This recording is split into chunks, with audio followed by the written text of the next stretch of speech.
Babala po mga kapuso, may mga nagtatangkang magbenta ng bagong uri ng paputok na sumasabog kahit hindi sinisindihan. Yan ang tinatawag na dart bomb. May mga naaresto na nagbebenta nito. Balita hatid ni John Consulta, exclusive.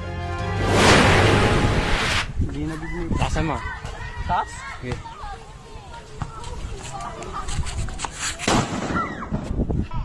Ganyan kalakas ang paputok na binebenta ngayon ng palihim sa merkado.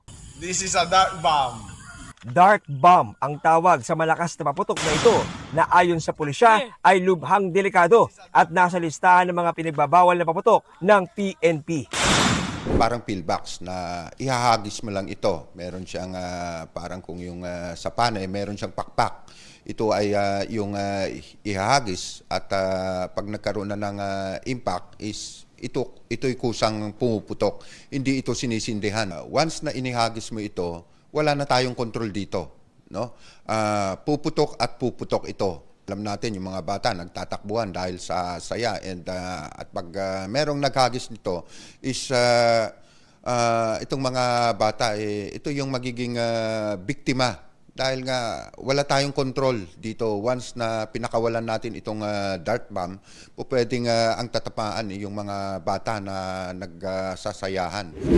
Sa tulong ng isang asset, nahuli sa rapid operation ng Regional Intelligence Division 4A ang ilang nagbebenta ng dart bomb sa Calabar Zone. Online anila ang transaksyon at via e-wallet ang bayaran. Mahigit 1,000 dart bomb na may iba't ibang laki at kulay ang nakumpiska sa sunod-sunod na operasyon. Nagkaroon tayo ng test buy hanggang sa nag-buy bust tayo. At yun nga, sunod-sunod yung buy bust na ginawa ng ating kapulisan. Sinusubukan pa namin kunan ng pahayag ang inarestong suspect na sinampa na ng paglabag sa RA 7183 o an act regulating the sale, manufacture, distribution and use of firecrackers and other pyrotechnic devices.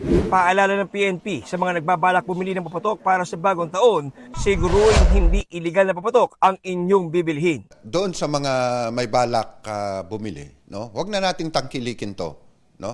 At doon sa mga may balak magbenta is baka pulis ang mapagbentahan nyo at sigurado ko no, makukulong kayo. John Consulta, nagbabalita para sa GMA Integrated News.